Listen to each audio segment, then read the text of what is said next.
So I wanted to come on here real quick and give my outlook on gold and silver.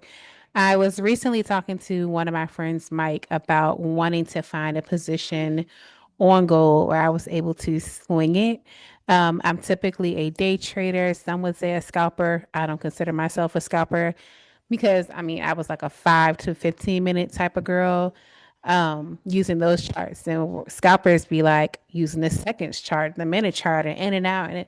Yeah, I didn't do all of that, but I wasn't holding a trade for like longer than 25 minutes, you know? So, anyways, I say all of that to say I said that I wanted to find a position. So I went back into structure. Shout out to ICC. Shout out to Jessica Lane, who has been talking about major structure, minor structure, and fibs for so long.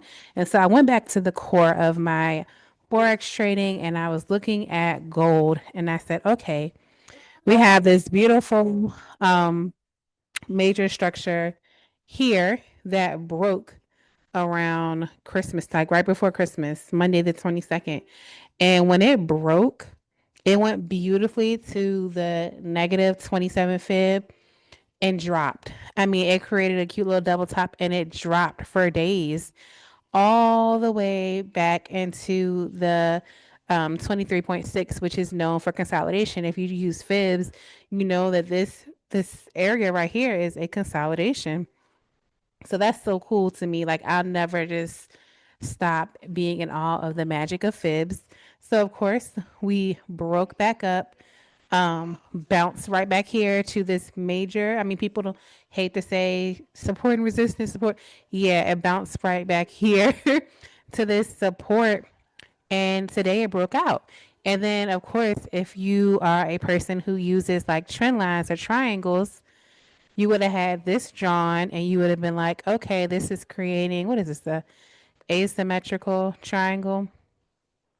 And it broke out like you thought it would, like, boom, breakout. So either way, like people always want to discount somebody else's method, whether you use trend lines, trading with triangles, fibs, no fibs. But I love when all these things beautifully work together. So needless to say, let's go back to talking structure. Um, I want people to like if I sent you this video, mark these levels. We're gonna check this out together.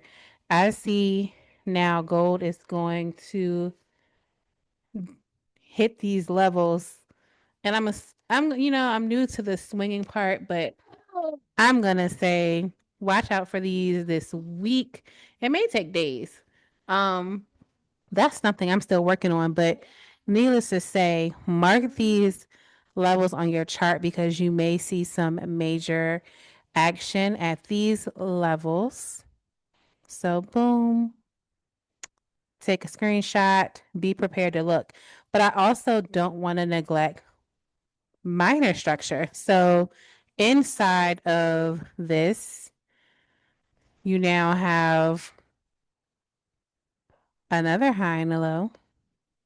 So, you could say, okay, boom, it hit all of those targets. So if you would have traded this breakout, you would have had a fib right here and you would have known that it was going to smack all of those targets and it did. Another fib that you could do is from this high to this low because this structure is now broken and you can kind of see where it's going to go. So if you wanted to add these levels to your chart, you could very well add these as well.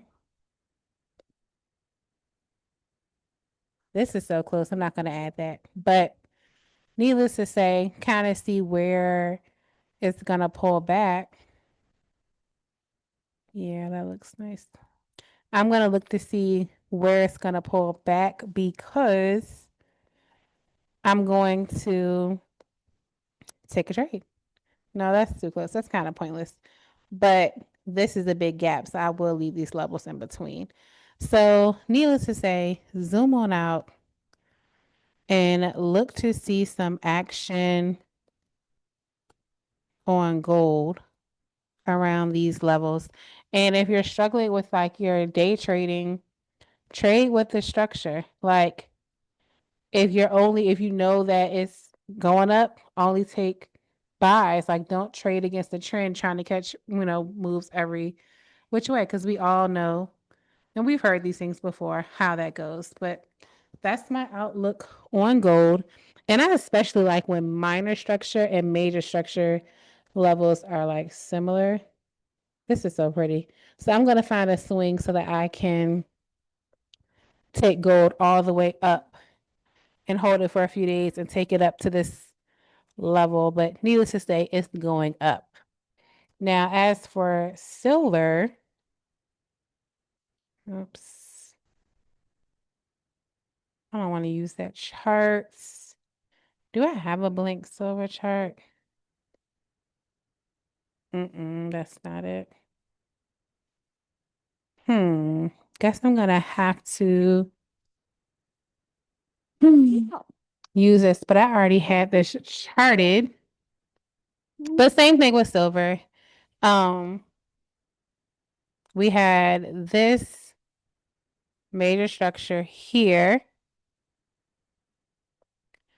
and it just broke it. So silver, I'll be looking.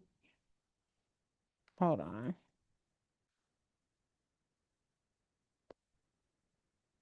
I'll be looking for silver.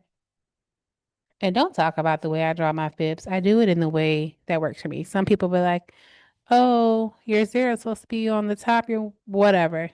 It works for me. Um, I'll be looking for silver now. I'll have these levels marked up because the fibs don't lie. I think the whole point of me making this video was number one to say mark these levels because you're gonna see some action off of them, but two to say the fibs don't lie.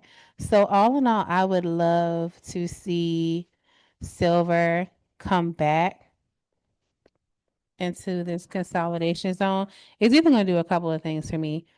It's going to either come back like gold did and hit that 23 fib, and I'm going to be waiting for it. Which also is at a demand zone. So boom. It's either I can get rid of all of these now, which I'll do later. But it's gonna come back. I want it to come back here. If it comes back here, I am going to never let it go. I am literally going to take silver and wrap that thing up. I can't find the tool I want to use. Here it goes. I would love for silver to go to this 23 fib, come back down here just like gold did, and then fly and hit all these levels. So in the meantime, we're gonna wait on that. Because that's similarly like I said, what gold did. It broke out of that major structure, went to that fib, came back down to the 23 area, which is also a demand zone, and it's flying up. So that is gonna be a long-term trade for me. So once again, mark those levels too. I won't make this too long. I think that's about all I had to say.